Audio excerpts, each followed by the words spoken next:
Hey there guys, in this video I showcase a trip that I recently took to the Maryland Zoo in Baltimore. So I'm going to go over a couple of things, but it was a whole lot of fun.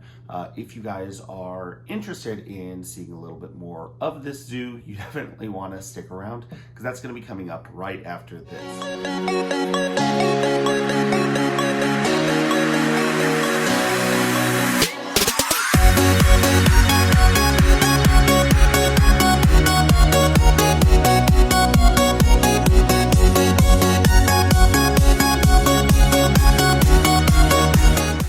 All right, guys. Now, one of the first things you encounter when you visit the Maryland Zoo in Baltimore, there's this long walkway to get to the animal exhibits.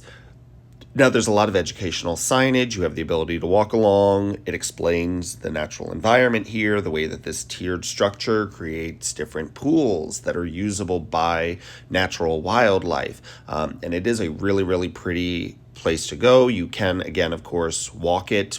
But I'm going to be perfectly honest, I was pretty happy that there was a shuttle option as well, just because it is a pretty long path to go when you're walking into the zoo. But this, I thought, was a really, really nice way to enter a zoo. It seemed a little bit different than most other zoos that I've been to because it's almost like this full immersion into wildlife, this full immersion into the natural world. Normally you walk into a zoo and you go from the parking lot directly to here's the zoo. So this, I think, helps a little bit with that, I guess, culture shock, for lack of a better term. You get this feeling of being immersed in nature, which is really, really fun.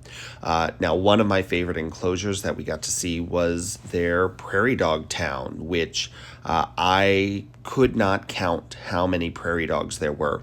The fun part is I went to this zoo with several of my friends who were animal caretakers, and we spent a ton of time at every single enclosure.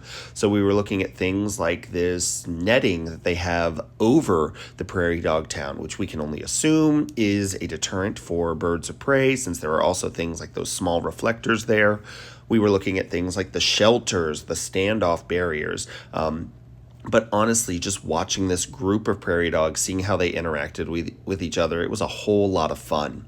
Now, one of the things that I really, really liked about the Maryland Zoo in Baltimore, they had numerous areas that were specifically designed for kids to interact with them, to learn a little bit more, but also just play around and interact. Here is an area by their bats, which then led into a climbing structure. So kids can climb through a rib cage. They can climb over a mammoth skull, a fake mammoth skull.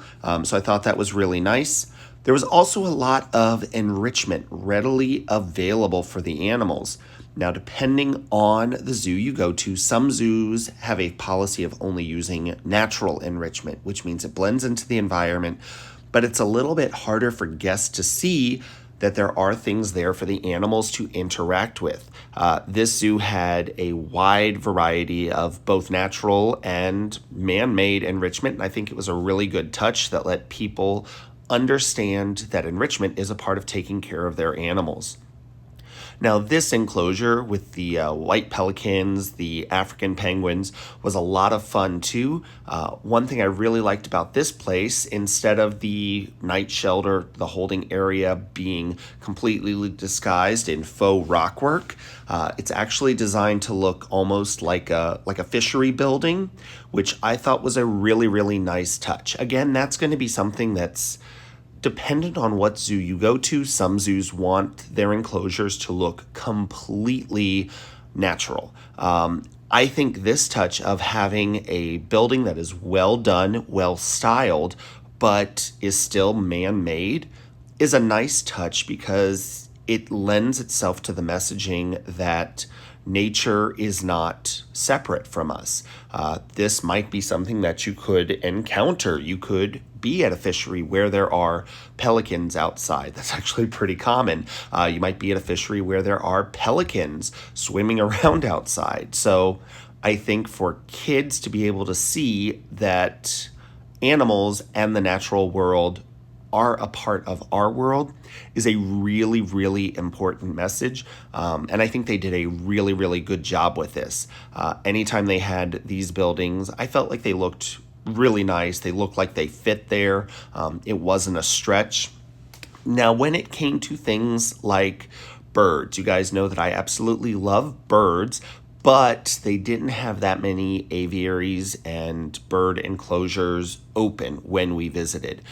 Avian influenza was still a very big concern for them at this time, so you could see a couple of the birds, things like the crowned cranes, here we have these flamingos, the larger birds that can basically be in enclosures that people aren't walking into. Those were all readily visible. Now, the aviaries, you could still look at the birds from the outside, but the birds did have a lot of space inside the aviary, which was good, but the bad part about that, when you're trying to look from the outside, means it's really, really hard to see the birds in those enclosures. That was a little bit of a downside. I completely understand why it was happening, and it was done in the best interest of the animal, so I'm not faulting that at all, but it was a little bit of a disappointment. But here's just a Solcata tortoise enclosure, and it is a really nice, really well done enclosure. It is well landscaped. That's another thing that I noticed about this zoo. It's a really, really nice balance of the enclosures look natural. There are plants growing in a way that looks natural. They don't look completely manicured, completely landscaped. They don't look fake, but they're also not completely overgrown. They are planted and maintained in a way that still lends itself to having that natural feel, but not a messy or overgrown feel. So I thought that was a really, really nice aspect, and we noticed that in multiple enclosures at the Maryland Zoo. One thing they did that I really, really enjoy when zoos can do it, they had things like their giraffe enclosure.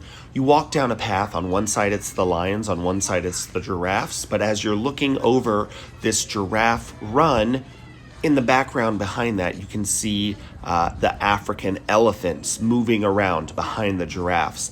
And I think that's a really, really cool thing when zoos can incorporate that as well. Now, maybe part of why I'm so excited about that is growing up in the Houston area where we have absolutely zero terrain. Everything is completely flat. That is a different aspect for me. But I think it's really, really cool because in one photo, you have the ability to get multiple animals interacting or appearing to interact. Obviously, they can't be in that exact same space. Now, with their chimp building and their lemur enclosures, they did have this really, really nice tunnel structure as well to give those primates the ability to move between different buildings.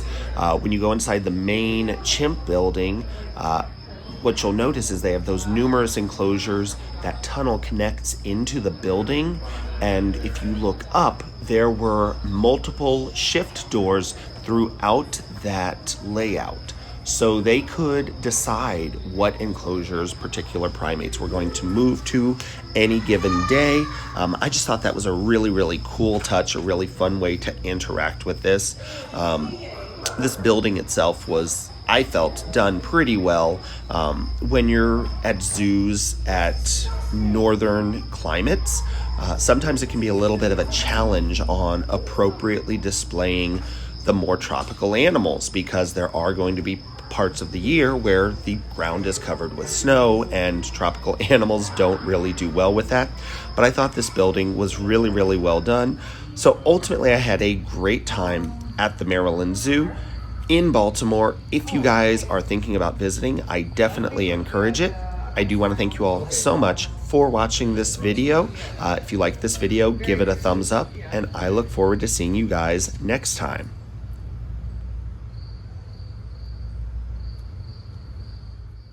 I do need to say a special thank you to my patrons on Patreon. By signing up to support this channel, they help me make more tutorials and videos showcasing animal care possible. If you'd like to find out more about subscribing to my Patreon, you can find the link in the description section down below. Thanks so much.